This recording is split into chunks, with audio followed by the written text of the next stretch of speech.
మన యొక్క ఉద్దేశం ఏమై ఉండాలంటే ఈ లోకంలో 10 మంది దగ్గర ఆహా ఓహో అనిపించుకోవడం కాదు, కానీ విశ్వాస వీరుల జాబితాలో మనం చేరగలిగితే, సాక్షి సమూహంలో నేను కూడా చేరగలిగితే. సాక్షి సమూహంలో ఎలా చేరుతామండి?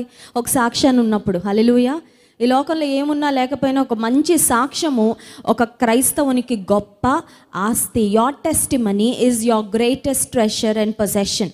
ఈ లోకంలో మనం విడిచిపెట్టి వెళ్ళేది ఏంటి అని ఆలోచిస్తే మన యొక్క జీవితం ఎలా బ్రతికామో అన్నదే, అంటే ఒక మాటలో చెప్పాలంటే మన సాక్ష్యం.